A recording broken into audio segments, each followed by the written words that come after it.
Assalamualaikum, a very good morning, ladies and gentlemen. I hope this finds you all in good health. Today's episode, welcome to yet another episode of Perceptive Learning Zone, obviously. And today's discussion, it features around the recent India-Pakistan escalation. And I feel it's important we talk a bit about it in the recent scheme of events. First of all, as you know, in the early hours of Wednesday, the Indian Army, it launched what shall I say? It launched a series of air raids on Pakistan, as well as the Pakistan administered Kashmir. So the airstrikes, well, they hit the mosques and madrasas, as well as residential complexes, leaving 31 civilians dead, including several children. That's what the Pakistani government has said. Now, Islamabad, it responded by reportedly downing at least three Indian fighter jets and killing around 15 civilians, including several children in Indian controlled Kashmir in a tit for tat shelling that kicked off on the de facto border areas that separate the two parts of the disputed territory. Now, on Thursday, India launched several Israeli made combat drones into Pakistan, some of which were shot down by the Pakistani army, according to Islamabad. Now, the Indian government, it is describing its actions as retribution for an attack on the tourists in Palgam. And that's basically a hill station in Indian controlled Kashmir that saw 26 visitors, mostly Indian tourists, killed on the 22nd of April. Now, India has claimed that the attack was orchestrated by Pakistan, and Pakistan immediately denied responsibility and instead called for an international investigation. And this has been swiftly rebuffed by New Delhi. So when India launched the airstrikes on Wednesday, it did so without providing any evidence to substantiate its claims. Instead, it appeared to rely on the bluster generated by the Indian mainstream media and political leadership in order to drive home that fancy conclusion that India had once again fallen victim to a terror attack by a country and people allegedly committed to undermining its purported economic prowess, its democratic stability, as well as its self proclaimed religious and societal harmony. Now, in the hours following the Palgam attacks, the influential Indian media outlets they waxed lyrical about the need for zero red lines and disproportionate response. And I'm talking about a final solution against Islamabad. The calls for revenge were injected with talking points very similar to those used by Israel following the Hamas led attacks of 7th October 2023 in order to communicate the existential urgency for India to tame this rabid labor. This has triggered a wave of hate crimes against Muslims, including beatings, I'm talking property damage, as well as harassment. So when India launched the airstrikes on Wednesday, it did so without providing any evidence whatsoever to substantiate its claims. Kashmiri Muslims working or studying in India, they faced a vigilante violence in their homes and on campuses, and many of them were actually forced to return to Kashmir for safety. Now, in Kashmir, the Indian government used these attacks to further suppress Kashmiris. Nearly 2,000 people were detained, and more than 10 homes belonging to alleged militants were demolished without any warning to their families. And a number of Kashmiris were killed extrajudiciously. These incidents of public vigilantism against Muslims are correlated with heightened state surveillance across social media. As several people in Delhi and then in the Indian controlled Kashmir, they were summoned to explain their anti-national posts. So for days, the world has sat on an edge as news pundits they speculated over the prospect of two nuclear powers gambling with our collective future.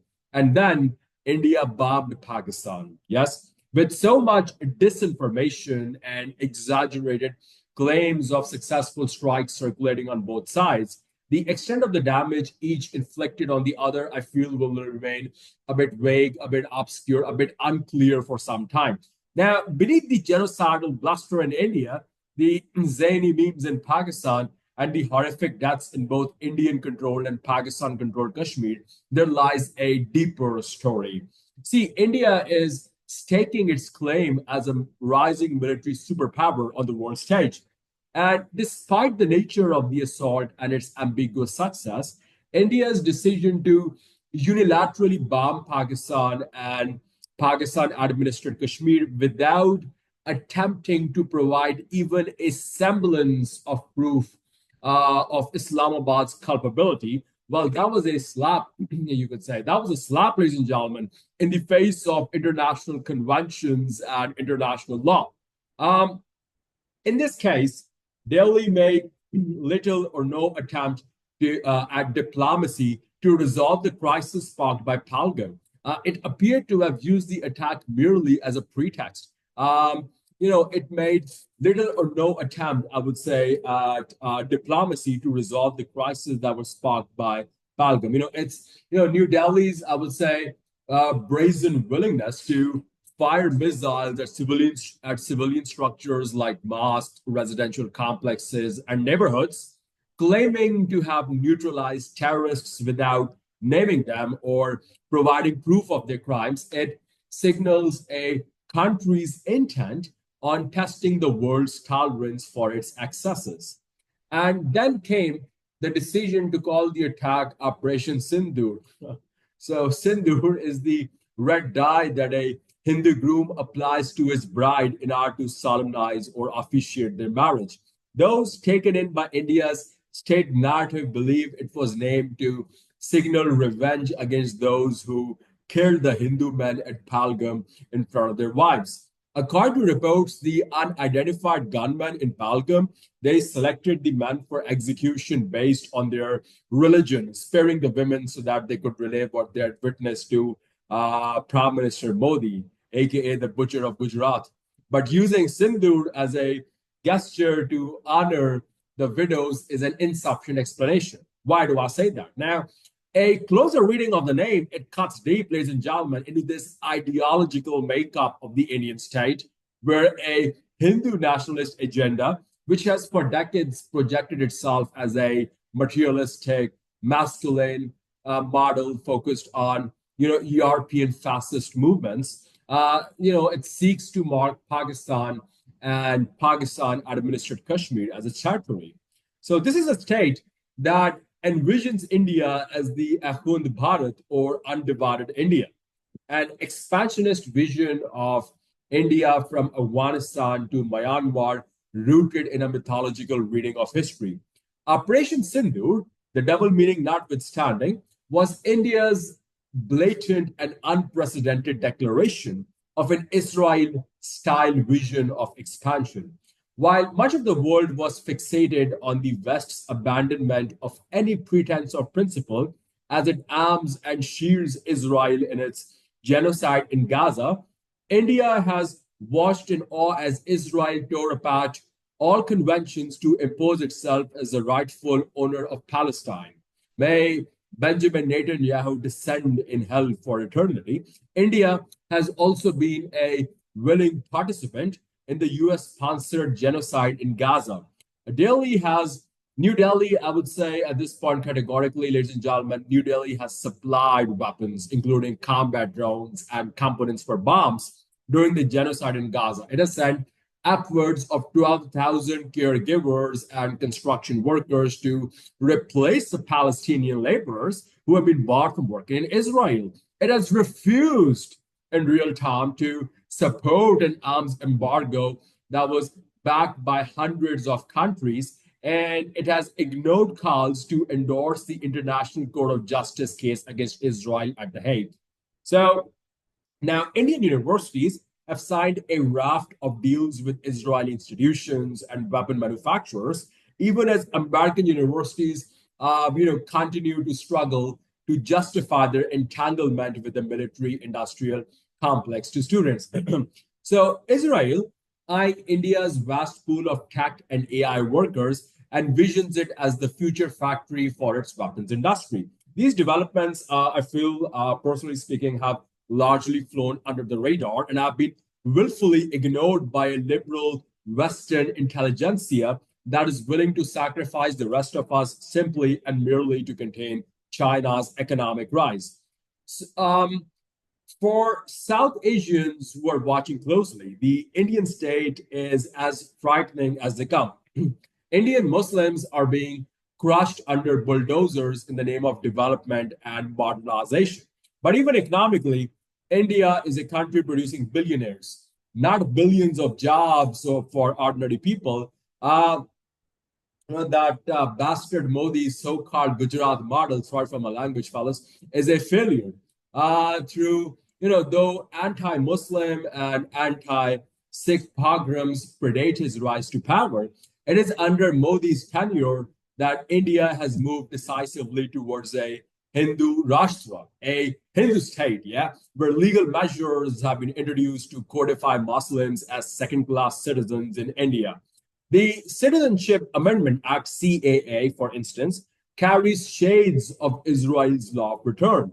While ties between Hindutva and Zionism go back decades, it is under Modi that Hindutva has reached the upper echelons of the Indian state, enabling New Delhi to cultivate ever closer ties with Israel.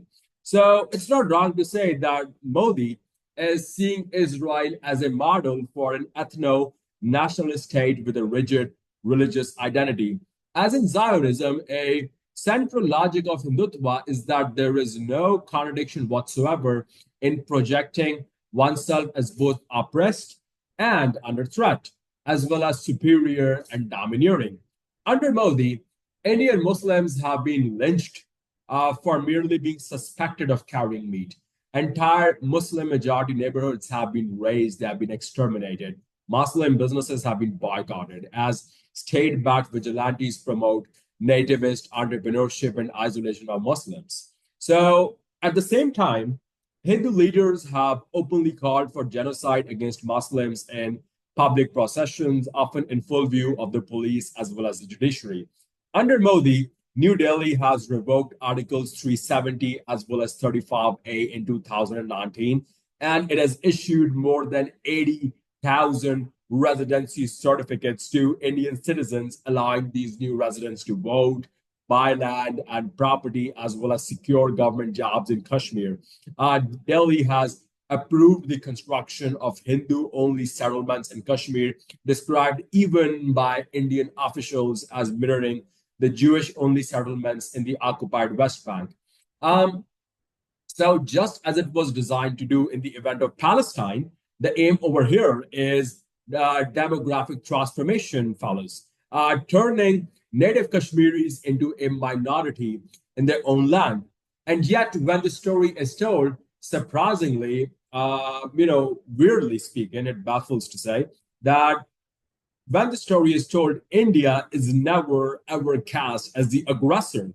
It is always the democracy under attack from outsiders. But as Kashmiris will tell you, living in the most heavily militarized zone on the planet, where Indian troops operate with impunity under special laws, where police can detain and disappear at will, and where Israeli tactics of surveillance, censorship, and weaponry define the occupation, this is the true face of the Indian state.